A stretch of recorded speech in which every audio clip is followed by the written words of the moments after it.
Assalamualaikum warahmatullahi wabarakatuh. Kami dari kelompok 9 akan mempresentasikan tentang kebijakan modal kerja.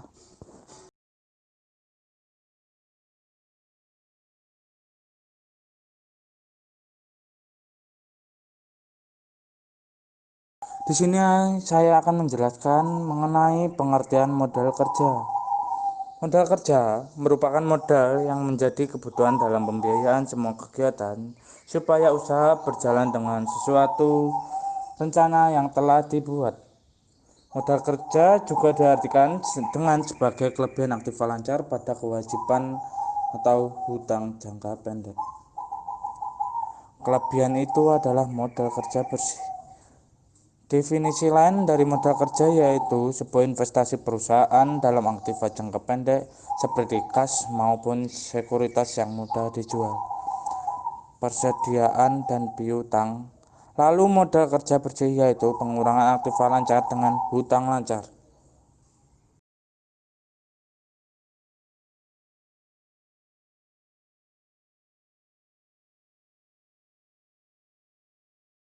Faktor-faktor yang mempengaruhi tingkat modal kerja.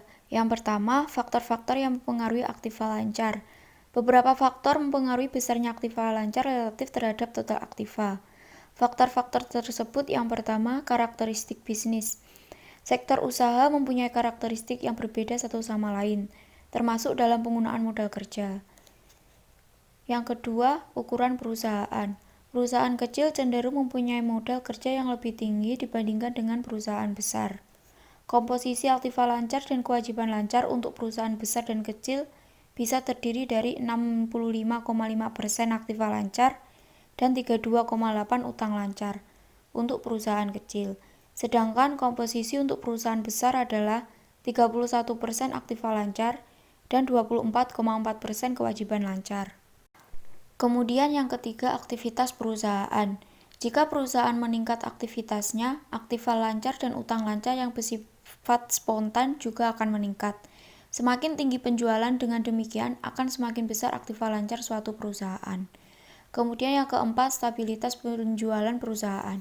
Jika penjualan stabil, aktiva lancar cenderung semakin kecil. Begitu juga sebaliknya, jika penjualan berfluktuasi, aktiva lancar akan cenderung semakin besar. Kemudian faktor-faktor yang mempengaruhi utang lancar. Faktor yang mempengaruhi utang lancar bisa digolongkan menjadi dua, yaitu faktor eksternal dan internal kebijakan perusahaan. Faktor eksternal, industri tertentu cenderung mempunyai utang lancar lebih besar. Sebagai contoh, usaha retail menggunakan aktiva lancar yang lebih besar dibandingkan dengan industri manufaktur. Kemudian faktor internal kebijakan manajemen. Manajemen mempunyai pilihan apakah menggunakan utang lancar yang tinggi atau yang rendah. Jika fleksibilitas manajemen cukup tinggi, manajemen akan menggunakan utang lancar yang lebih kecil. Manajemen yang agresif akan menggunakan utang yang lebih tinggi, karena utang yang lebih tinggi memberikan profitabilitas yang tinggi, meskipun risiko juga akan meningkat.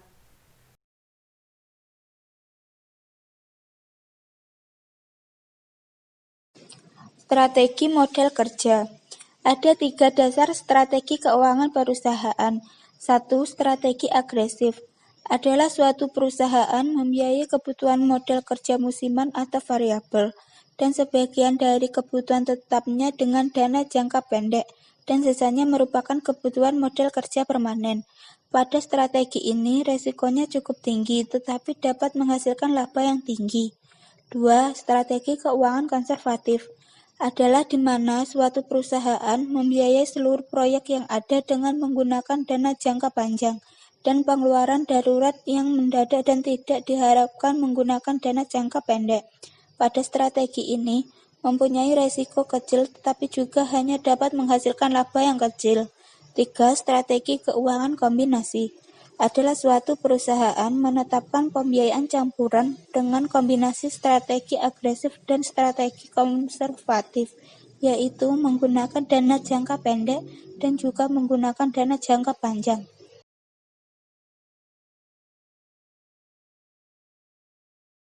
Materi selanjutnya yaitu siklus kas.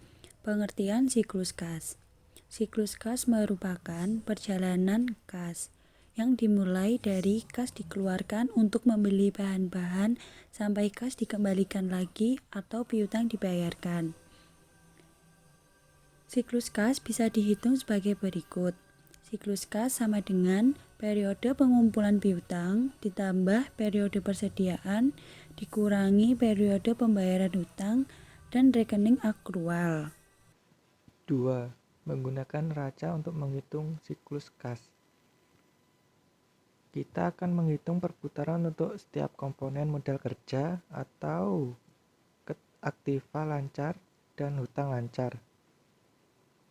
Untuk aktiva lancar, perputaran piutang dan persediaan akan dihitung, sedangkan untuk hutang lancar, semua akan dihitung. Perputaran aset atau hutang menunjukkan seberapa sering suatu aset atau hutang berputar untuk satu periode tertentu.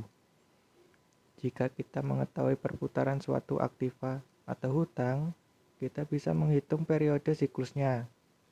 Setiap periode tertanamnya kas untuk setiap aset atau hutang bisa dihitung.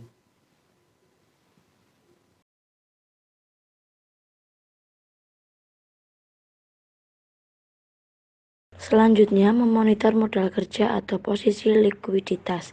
Setelah melakukan perencanaan modal kerja, manajer keuangan perlu memonitor kondisi modal kerja perusahaan secara terus-menerus. Beberapa indikator yang bisa dipakai untuk memonitor kondisi likuiditas atau modal kerja perusahaan adalah: pertama, periode pelunasan piutang yang semakin melambat atau meningkat. Kedua, aliran kas masuk harian atau operasional yang semakin menurun. 3. Persediaan yang semakin menumpuk. 4. Rasio lancar atau aktiva lancar yang semakin kecil.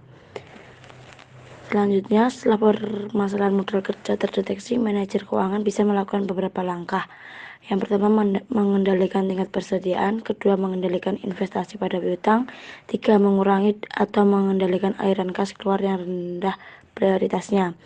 Untuk melakukan fleksibilitas perusahaan, manajer keuangan bisa melakukan beberapa hal. Yang pertama, membuka perjanjian khusus dengan bank. Yang kedua, membuka pinjaman line of credit dengan pihak bank.